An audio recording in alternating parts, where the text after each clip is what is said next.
Welcome to the Unexpected Podcast, where your hosts, Lee and Amy, carry on simple conversations about everything from life experiences, the current culture, God, and everything in between. And because Lee has put Amy through years of surprises, this is her time to surprise him with unexpected topics he won't be privy to until the microphone is on and the camera is rolling. This is the Unexpected Podcast.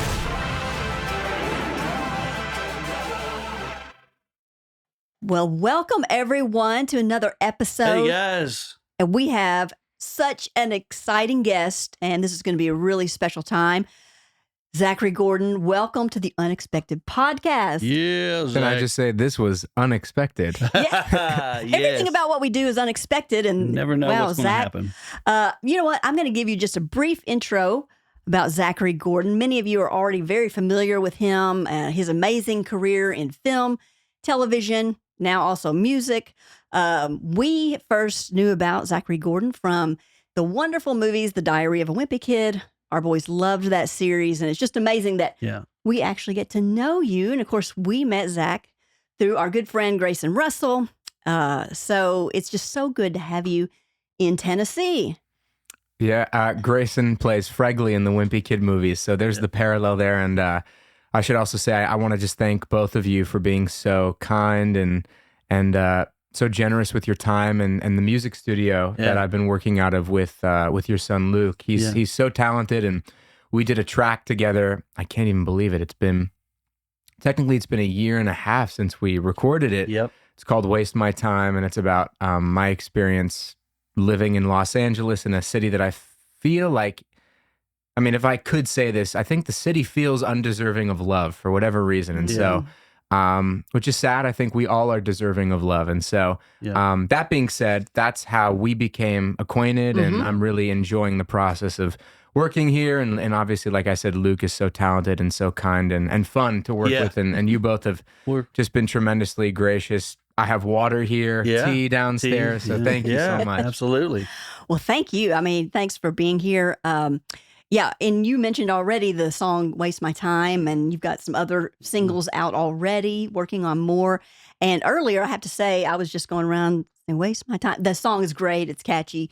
It's a great tune. And I'm just excited to see the other music that you're going to release.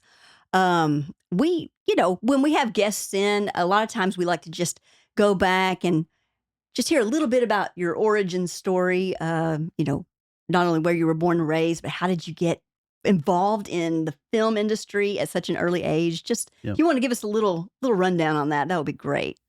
Yeah, of course. I've never told this story. But you know what? I'll add some cool, fun, unique things about it that I always feel like as I've gotten older, I discover new things about how uncoincidental me being an actor or an artist really is, and how lucky I am, and how it's above me, So frankly, when I was like 2 or 3, actually, if we're going way back, starting from the beginning, I always wanted to entertain. I actually would stand in front of the TV in my parents' living room and literally dance along with music videos like Michael Jackson and Thriller. And and there's old home videos of me just like playing hide and seek, popping out, trying to scare people, trying to dance, trying to make people laugh. And now being an adult, if I could say that, Mom, if you're watching this, I am an adult. I'm sorry, time flies. I'm 46 and I'm still working on it. Hey man, it never stops, right? No. But yeah, I think just in hindsight, looking back at that, there's no question that I wanted to entertain, and it made sense for me to explore this avenue. And so whatever that would eventually become. And, when I was 6 or 7 or 8, people would always come up to my mom and I in the grocery store. I'd tag along and probably complain all the time because I just hated shopping and errands. Errands, taking me back. I'm triggered by that word, going you still on don't errands. like them, I guess? No, but you got to do them. That's what growing up is, right? Adulting. Being mature, yeah. Can't have mom do my laundry forever. Right. Although sometimes, I still ask. But that being said, people would come up to me in grocery stores and say, well, my mom, because coming up to me, that would be a little weird, And they would say, hey, your son should be in commercials or TV. And I don't think she liked the idea. It just felt intimidating. And eventually, I'm at school, and one of my buddies, Manny Katz, if you're out there, I love you and I hope you're well. He went to an acting class and said, you should come along someday. And so his mom spoke with my mom, and then I tagged along. There's two sides of this story. My dad says I hated it and wanted him to pick me up after, which probably sounds true if there was any homework involved where I felt like I had to do anything after class, which is difficult for like a 7-year-old. That being said, my mom said I went back a bunch of times, but the common parallel is eventually the teacher there submitted a photo of me for like a movie or something. And I hope you're doing well too, Jill. And essentially she sent in a headshot. A casting director sends out a breakdown, it's called, to like an agent or a manager. We're looking for, in this case, I was a 7 to 10-year-old boy who has blonde hair or dark hair, fun, quirky, intelligent, etc. Likes to cause trouble. There's a character description. I left that last part in for me. And basically, based on who your clients are as a manager or agent, they'll send in your headshot and your resume of what you've done. And then the cast director goes, okay, we'll audition him. Here are the lines.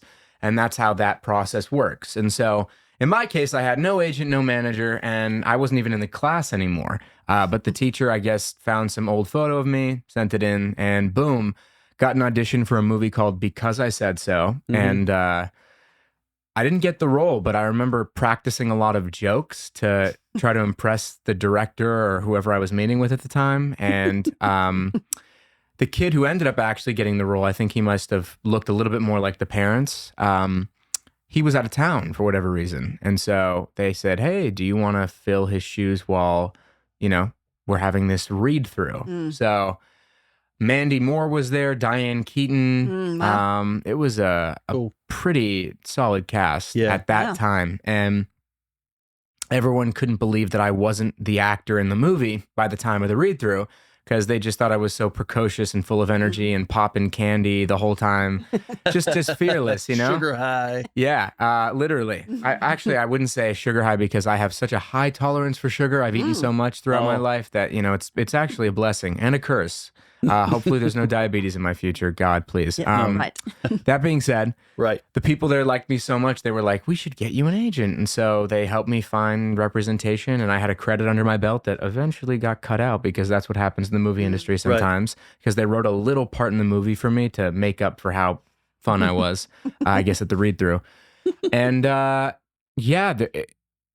think that was a coincidence would, I think, be foolish, because it's so hard to break in. And also there's this process called being Taft-Hartley'd, where in order to become a member of the Screen Actors Guild, you have to, pay your dues, so to speak, do a bunch of extra work. And they have a bunch of, you need 3 coupons or tickets. That's not the right word for them, but for this example, to say that you put in these hours on these sets, and then they only have a certain amount on each set. Yeah. And then once you do that, then you can apply to be a part of SAG, and then hopefully you can find an agent that way after you get more footage. And so I just got to cut the line, and Wow. so lucky, so blessed, so grateful. And here we are. I don't know, almost 20 years later, I'm still acting. I had a movie premiere at the Grauman's Chinese Theater last month. I'm the star of it. Yeah. It's called Max Dagan, to keep it short and sweet. Awesome.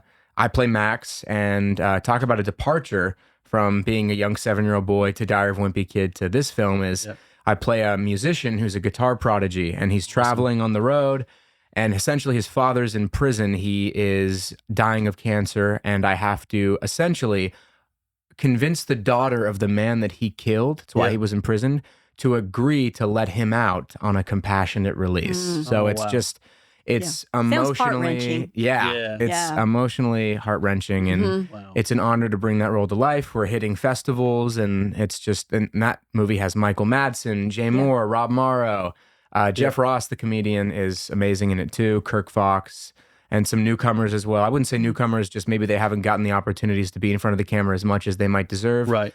Lindsay Dressback is in it, and Lisa Romaine is great in it too, and a lot of other wonderful actors. So. Yeah, that's a big cast. Yeah. I think I mentioned to you before that I was always a big Rob Morrow fan, and he plays your father in the We're movie. very He close. plays He's a that role. musician in real life too. Yeah. Actually, I he's didn't know that. tremendously I talented. didn't know so. that. Okay. We just finished Yeah. Northern Exposure. Yeah, we so love the show Northern Exposure. Wow, So that's yeah. a small world. Yeah. Yeah. Yeah. Wow, that's exciting. I'm looking forward to seeing that movie. I've been able to kind of keep up with what's been posted about it, and so When it is out, I will definitely let you know. Yeah, I and we'll appreciate let that. all of our Great. listeners know too. Thank you. Yeah. Yeah, that's exciting. Well, so you went on from being, a child actor. What was your first, what would you say, big role? Or really exciting role? Or I think the easy answer is Diary of a Wimpy Kid, because Yeah. being a 10-year-old, 11-year-old, and the star of a franchise that, I don't know, I think Diary of a Wimpy Kid is the fifth highest grossing book series of all time currently. And so wow. nice that I didn't know that at that age, or even had the bandwidth to process that. But And you were how old when that started? The I was filming 11. started? I was Okay. 11, which is crazy. Yeah, Wow. yeah. And I would say the first few projects that I did starting out were also quite memorable. I mean, I did a movie called The Brothers Bloom, which there's a director named Ryan Johnson. He did the Knives Out series, and he directed a Star Wars film. He did a movie called Looper. He started with a movie called Brick. Phenomenal director, writer. Yeah. I would say arguably one of the most impactful filmmakers today. But his second or third film, The Brothers Bloom, I was in. I flew to Serbia for that for 2.5, 3 weeks. Wow. And movie making was way different back then. People actually really took a chance on independent films, with decent budgets. And so that actually didn't feel independent. It was with Adrian Brody. And so he was coming off of all the success that he had just had. Mark Ruffalo, Rachel Weisz, Robbie Coltrane was in it too. And rest in peace to him. But I played young Adrian Brody for the first 5-10 minutes of the movie. Yeah. And I got to work with Ryan, and it was so, I mean, I talked about it for the first time a couple of days ago. I'm also out in Tennessee filming some music videos for my new songs. Yeah. And I'm working with an amazing director, Sean Hagwell. My friend Abby Glover put us all in contact. She's starring in these films. But I mentioned that because I had never spoken about The Brothers Bloom in that film, and actually how much it impacted my future career, not just from like a opportunity standpoint. I'm sure people saw that I worked on solid projects. Yeah. But also to be able to witness masters of their craft, and a director like Ryan, who has had such a huge career now, I actually got to see what it was like working with someone like him at a young age. And I've always, in theory, like at this age, I'm like, man, I just wish I could find those directors. And frankly, I've worked with a lot of them. And I was never good with staying in touch with people. But Ryan was always generous when I have reached out in the past. But what I want to say is, I hadn't really dissected the fact that like I would go out to dinner with Mark Ruffalo and a couple of other cast members, and I got advice from these people, and I got to watch how some of these people worked. And I remember that director, Ryan, how he storyboarded the first part of the film, and like he actually gave me that storyboard, and I was a 10-year-old kid, and it in theory and in hindsight, it really shows, it speaks volumes on how passionate he was, how excited he was. And frankly, I can only imagine the weight maybe that he didn't feel while working on that movie. But to have all those stars in your project, to have all this money, and like to also be figuring out scheduling and making sure the shots, and also taking the time to be attentive to your actors and a 10-year-old kid, and treat him with the respect that you would an older actor. You know, that and in hindsight, it's just so beautiful to go, I had that experience. I'll have more, and I've had different experiences, but talk about like a foundational experience. So I've never really been able to talk about it because I never actually thought about it, because it was just so long ago. You just think, oh, well, that was ages ago. That doesn't matter. And then you kind of go, whoa, well, actually, that might be just as important as any experience, really did if make not an more impact. valuable. We all are at a culmination of every experience in our life. It is very much a quantitative and qualitative attribute that we pull into who we are. All of the experiences that we've had since birth make us who we are at this moment. And, if we notice those things, sometimes it's humbling, but it empowers you to be stronger because you've come through so many things. So being able to recognize and differentiate and still remain humble in those things is a great, testament to that. You're very humble, and every time that we, get to hang out with you, you're always polite. You jump in and help, man. I just remember when we went out to the Johnny Cash farm and I saw you grabbing stuff and helping people unload and do all kinds of stuff like that. That blessed my heart. So, just, kudos to you for being such a well-rounded and grounded person. I've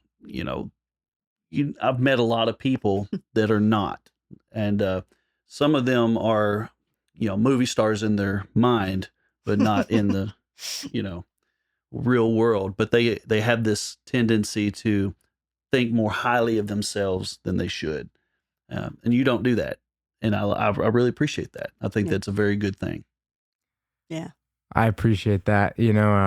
I'd say good parents, and I feel like I got pushed around a lot growing up, and I felt like the only way to deal with it was isolate myself. But I've always had this, for whatever reason, it's got to be above me, this passion to dissect the actions that I've taken in my life and figure out what I could have done better, and then hopefully start implementing change to be better and take that responsibility for the things that like I should, or not that I should, but if I do take responsibility for the things that I could improve upon, it's only going to elevate the people I interact with, the experiences that I have, and more importantly, allow me to appreciate those moments, because just like that experience as a 10-year-old, or even you could say Wimpy Kid being 11, 12, 13, and every day people stop me for this film that I did, half my life ago. And it's also just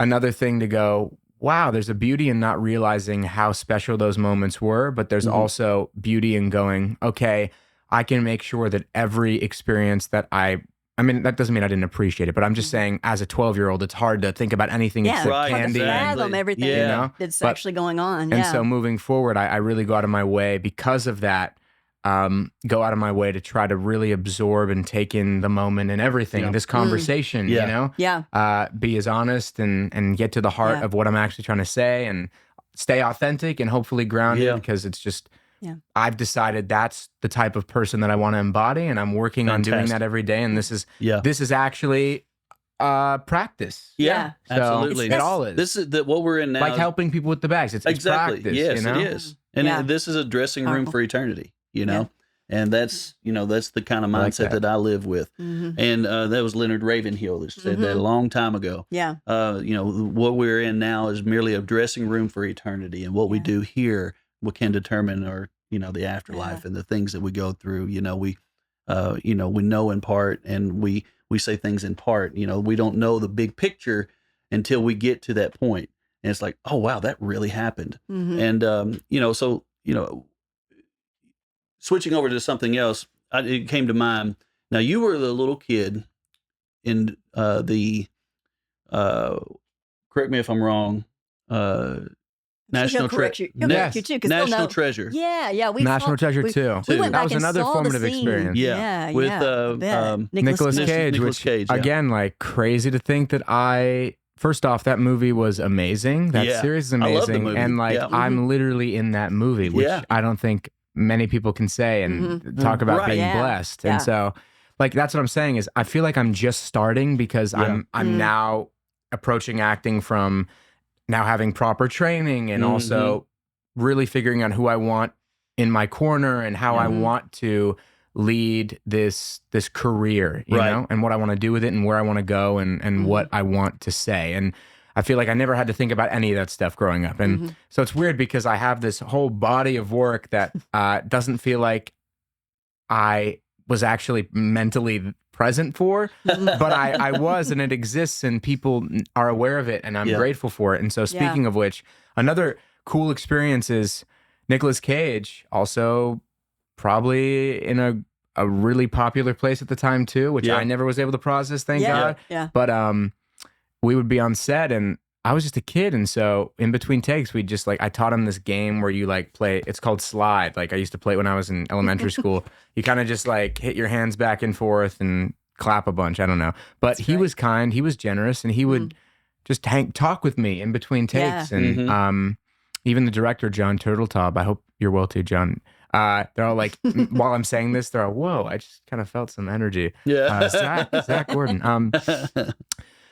So to be able to say that I got to work with him is great at that time. And then also I'll never forget little things like when we filmed on the Universal Backlot, which was always a dream of mine growing up. And then I now realize I already did it. And they don't even film that much there. Besides, some reality TV and maybe a couple of Peacock exclusive TV shows, streaming network Peacock. But I remember he had a whole separate trailer for all of his workout gear, which was cool. Oh, wow. And it's what's interesting about you bringing stuff up like that is I have a memory of the film industry and movie making that really doesn't exist anymore. Right. It's so different. It was just in that short of a period of time too. Yeah. The change has been tremendous, astronomical. Yeah. I mean, Yeah.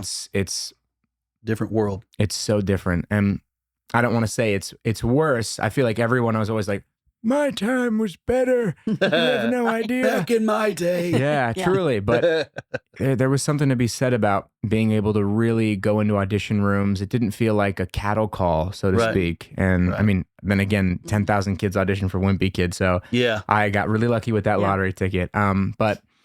And timing, and imagine if I was a year younger, a year older. It's just the universe is very interesting. That's why I said there's no coincidences. And it's hard to imagine that. But yeah, I think maybe for nostalgia's sake, just thinking about really going into a room and people, you got to connect with the casting directors. I can't even believe saying that is like, that was the past. It's hard. Now you meet people on Zoom. I mean, when I did which can be very helpful for some people, but when it comes to artistic choices, it can be difficult because auditioning is also a skill, and you can audition very well, but then not perform under the pressure of being on set and knowing how a set works. There's just so many factors in it. And then let alone there's so many people trying to do it that it's hard for everybody to have their moment. And so I feel like, interestingly enough, the movie I recently did, Max Dagan, I read with some of the girls that would play opposite me, which ended up obviously being one in the end. We had our chemistry read, it's called, where you see if you have chemistry, quite literally. We read it on Zoom. I was in my living room and everyone just popped in. And I've done a bunch of those since. And I know it's probably easier and potentially easier than flying people out who live in different states. But this might be controversial. I don't know why it would be, but it makes sense from, some maybe casting directors don't have to pay overhead for that space, which helps them. I think everyone saves a little bit of money. But when I'm directing, when I'm producing my own projects, I will never do that. I mean, it has to be in the room, and I'm going to have to fork out. If there's someone I'm really interested in, I will have to fly you out. And you just have to see, build that connection in person, in a room, shaking that person's hand and looking them in the eye. Not to mention the glitching and the all the other factors that go into it. And so it's just, I don't know. It's just, I hate feeling like it's wrong to say this, but I really do miss what the industry was. I think before. One-on-one interaction. Well, count us in for any movie you want to do. Just for count us sure. in. Like even like a Brothers good. Bloom, like there will not, I don't want to say never, but I can't think of any projects in the last decade that had I wouldn't say subject matter, but like a studio bank $20 million on an up and coming director solely because of his or her creative ideas and choices. It's just so, today it would be extremely risky. And I would say that, like I said, like saving money overhead on casting offices or, like flying people out versus, or holding sessions for those days, versus like financing some director that hasn't necessarily proven himself on a broader scale. And there's also another argument for, are people really showing up to see those movies today? I would like to think so. But there's not definitely not a lot of them made. No. And so it just hurts my heart. And I think that's maybe a big reason why I've shifted to music too. Yeah. Not entirely, but it just feels more hands-on, creative. And then there's another argument for, because there's so much being made and everyone's trying to do it themselves. Right. How do you even get your project made? I would argue there's way more movies and projects being made now. And you know, obviously there's pros to that and cons to that. You really have to shift the goalpost and define what success means to you. Right. It's just not what it was anymore. Yeah, I work with a lot of independent artists, producers, independent filmmakers, and you know, the one thing that I've found the most is they do have a struggle finding financing for the films. So a lot of times they'll do a screening piece or a what they call it, what was the fire reel or whatever it is, the burn reel or whatever it is. And they shop it around, just a taste of what the movie is, and then they gather financing. And I've seen them. So I know of one right now that has raised quite a few million to get it made, and they have their ways, and it's a lot harder than it used to be. Like you were saying, it's not a bankroll right now. You know, and straight at from one the producers. time, my understanding was that a lot of what is produced now is driven by the international markets too. So these big superhero movies, you know, they can put them out in the Overdubs, U.S. and then they can sell them all over the world.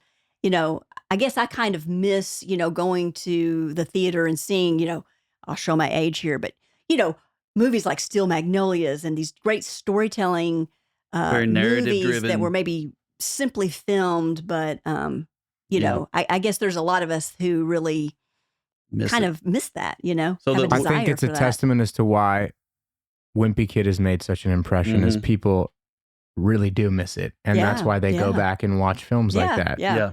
I'd argue it's more popular today than it's ever been. I don't remember getting stopped every single day of my life before. It was never like that. And it's just every day. Yeah. I'm in Cleveland, Tennessee, and every single day. We went to CityCaf last night. I took photos with everyone that worked in the restaurant. I went to Panera before the shoot the other day. Yeah. A bunch of people stopped me. And what's weird is they're not saying my character name anymore. They're saying, "Are you Zach Gordon?" Yeah. And it's like, right.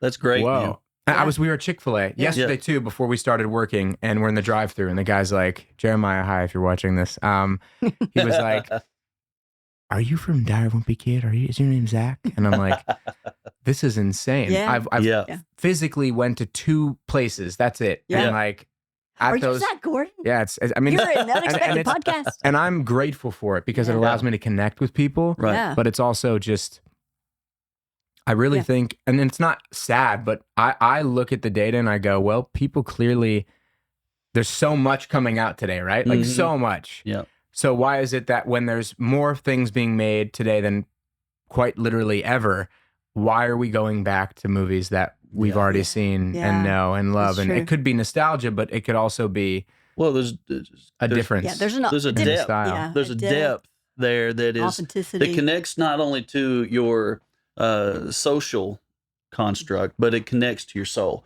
And there are movies that that just connect. I can go back, even cartoons, man. Back in the day, I'd watch He-Man. I can go back and watch He-Man now, or Thundercats. You can. You mean you do? Okay, I do. Just to feel a little nostalgia, But it's also something. It's like I remember that time whenever I come home after school, and I would go right to the cartoon. See, they don't do that anymore after school. There's no cartoons that are on like the regular networks. But every day after school, I come home and I had my routine. I'd go and watch a few cartoons, go do my homework, and then go to bed.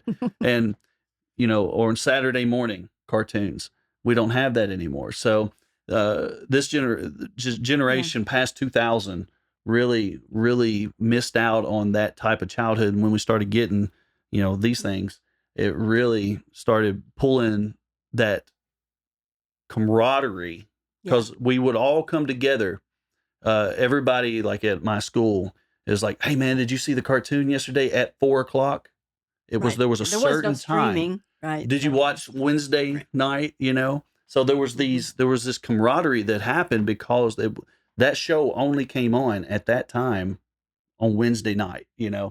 We were weird. We liked Unsolved Mysteries, which was like all the weird stuff that would happen. Like, is it possible that this happened when this was going on and the ghost came through and said, "I am here"? We get excited about stuff like that. And that, I think that's where we Yeah. want to get back to, is just the simplicity. Well, we see that in our, And the in our camaraderie. sons and their friends as well, just their taste in film and music. It's so funny. They'll be listening to music that I listened to when I was their age, And so, there is, I think, that draw.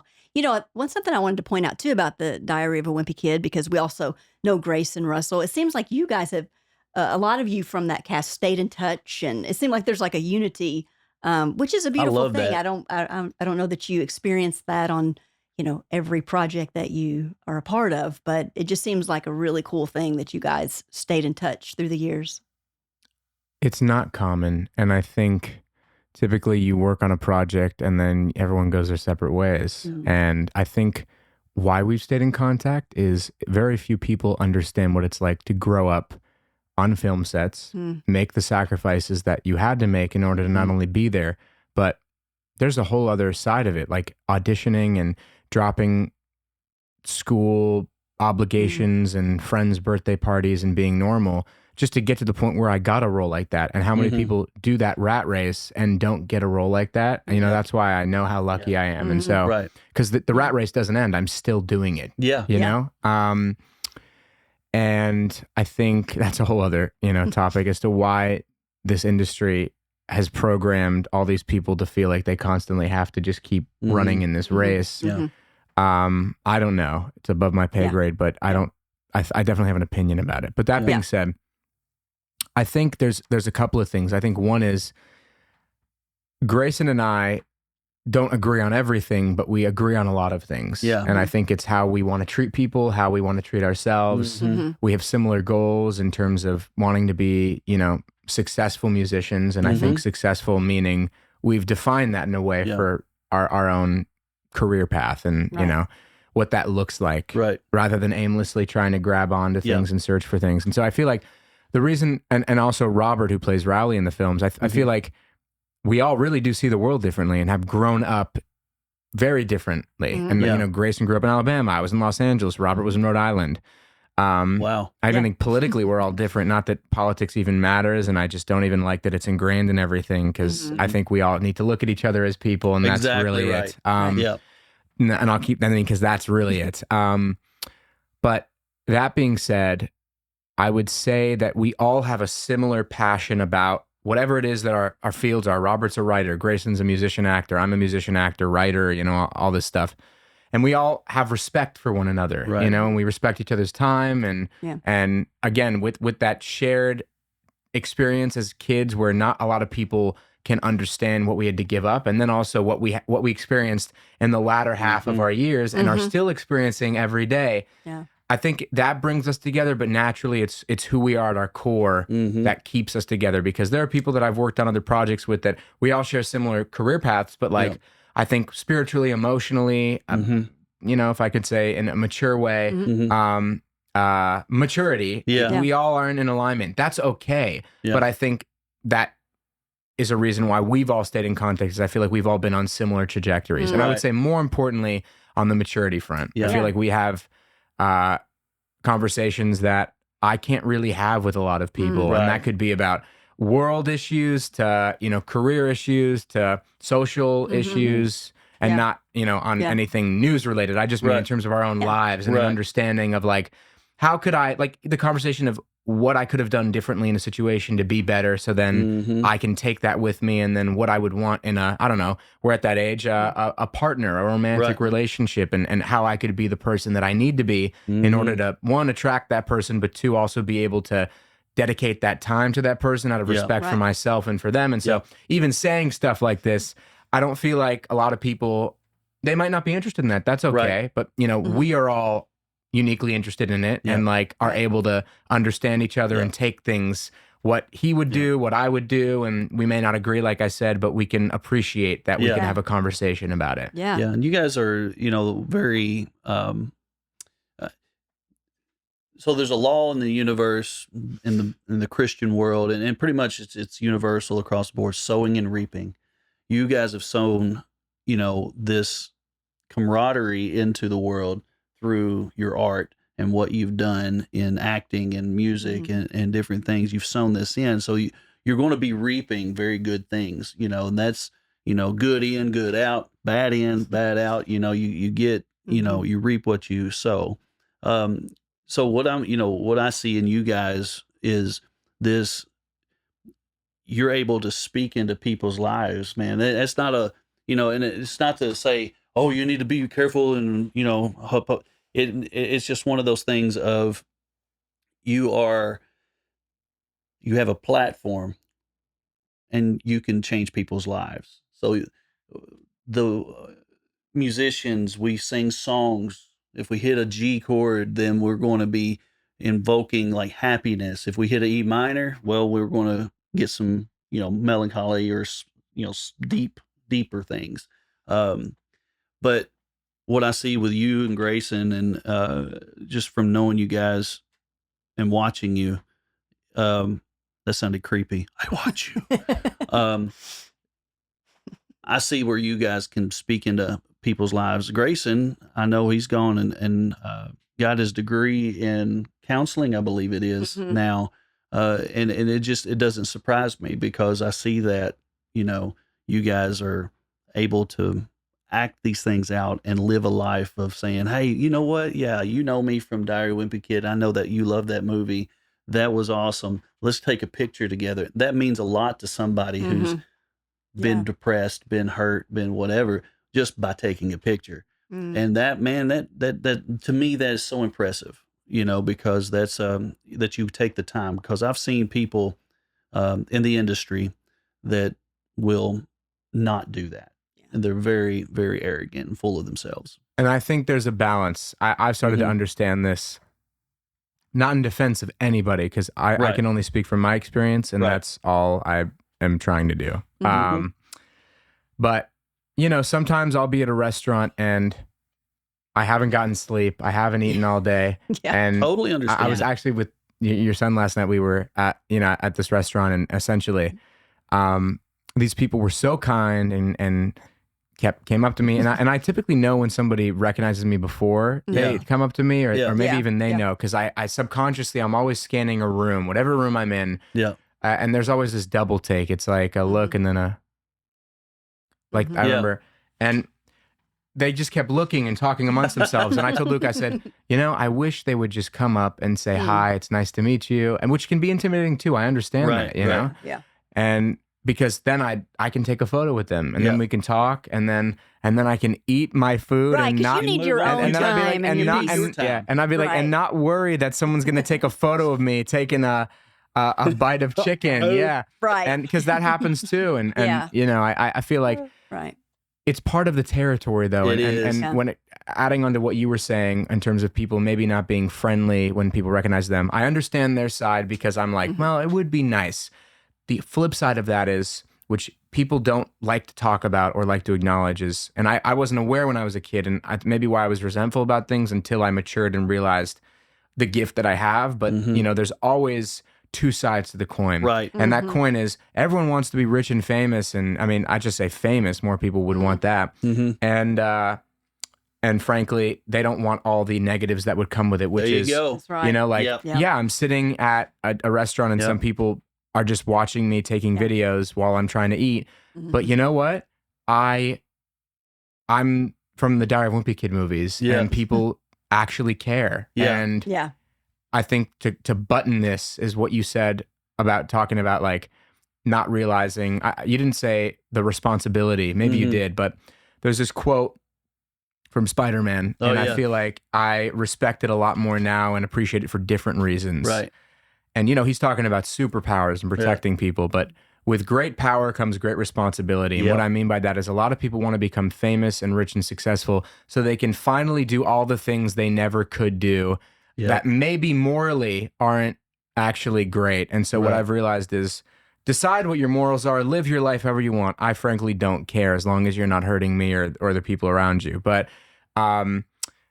what I will say is just because you have this power, this ability that people come up to you and they trust you, they feel safe around you, doesn't mean you take advantage of it. There In you fact, go. it's almost more important to not do all those things that you selfishly wanted to partake in. And we're like, well, once I get a lot of money, I'm going to have this giant house and I'm going to throw the biggest parties ever and blah, blah, blah. And I don't know, whatever generic fantasy some teenage guy might have out there. But what I mean is people look up to you. And also, I know there's people that I looked up to growing up, actors, I still do. And maybe I don't agree with everything they do in their own personal lives, but I appreciate their work. And so I think that taking those lessons, I go, okay, well, the work is what I appreciate about them. And maybe some of the things that they do, I know I'm watching. And that younger me actually probably would have thought that was a cool thing to do. For a long time, I thought it would be cool to like hurt myself for roles. And that doesn't mean that I'm not willing to go to a certain length to really portray the truth of a scene. And I will do that. But, I lost my voice for 4.5 months last year and like try not talking for a day, let alone like 4 months. I mean, it was, I didn't think I was ever going to come back. I mean, all I thought of was like, I just would kill to just be on a date with a girl, like a normal person, and be driving to go see a movie or something and speak. And so I just realized, because the reason I got injured was I was working on a project and just screaming my head off trying to hit this scene, and we just kept going again and again, and I already had like other injuries. And after that I went, I'm never going to when I'm in pain and when I know I should stop in terms of like a particular project. But that also means I need to get my body in shape for those moments and be prepared. I'm probably not gonna like physically actually break my arm for a movie or like, unless you're Jackie Chan. We're glad. Cut like the side of my face, which again, unless there's a role that I'm like, you know what, I'm gonna do it for this because it's a big role. It's me, Leonardo DiCaprio, Christian Bale, and Christopher Nolan's directing, and I'm the star, and like this scar is important because of XYZ reasons that I have been through in my life. Then I'm like, you know what? If there was ever a time to do this, I'm with people that, not because they're well known, but because I really respect them as artists and creatives.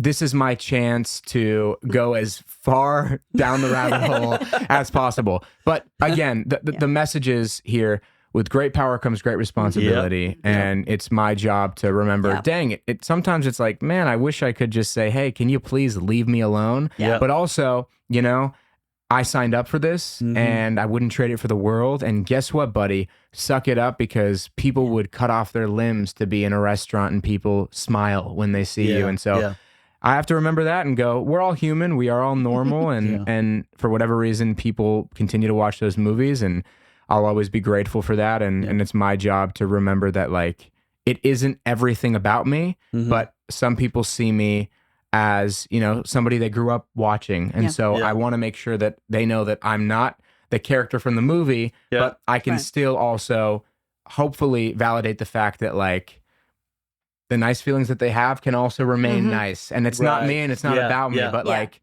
it's a really cool way to like connect with people and feel like, like they come up to you on the street and they trust you and they feel safe around you. And it's like, who am I to say, hey, I'm going to ruin that for you. But also I'm setting boundaries, whether it's, you gotta have those boundaries. Health, etc. I also got to say, you know what? Hey, lovely talking with you. I would love to honestly eat this food, and I appreciate you. But when I'm done, let's talk more. Exactly. And that's a good way to do it right there, And at least, you're not going to like Walmart and then they see you and then they run down an aisle to get away from you. That happens to me. No, it doesn't happen to me. You're funny.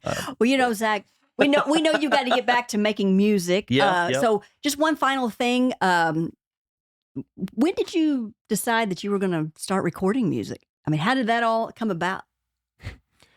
Well, earlier I touched on self-exploration, trying to be a better version of myself outside of everybody else, and what things may or may not come into my life, opportunities, relationships. In fact, that's how you attract those things, is you have to truly be the person that, I don't want to say is deserving of them, but I think able to decipher what is something you want to align yourself with and what isn't, because that's ultimately the skill that you acquire. And you're able to move all the things that are not time efficient and invite in the people and the things that are actually serving those goals. So essentially, when it comes to music, I was always passionate, and I thought, you know what, I could do something with this. Why don't I start getting better? So I picked up guitar 5-6 years ago. It gave me a reason to start singing more because the more you do anything, you'll get better at it, hopefully. Yeah.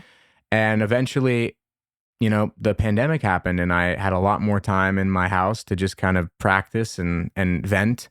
And then it really wasn't until I had inevitable, maybe, I would say hopefully, because of the lessons I learned and the outlet that it gave me, but I should say the inspiration it gave me. But I had a relationship end. It was a really long couple of year relationship, and needed to learn a lot about myself and treating others, not just because both parties weren't responsible for the end, but like I realized that if I had really worked on myself, I would have been able to identify the things that like made me and this person incompatible for a long-term relationship. And so that's one way to say it. That's pretty no, good. but really, you got to be grateful for that stuff, forgiving, and you'll always have it with you. So don't hold on to resentment. I'm not perfect. That being said, it was like a wake-up call. It was like a couple of days after, I was like, the only thing I really had in my life was I could pick up a guitar and finally go, there's no reason to be afraid anymore. I'm sobbing my eyes every day, sobbing my eyes, bawling my eyes out.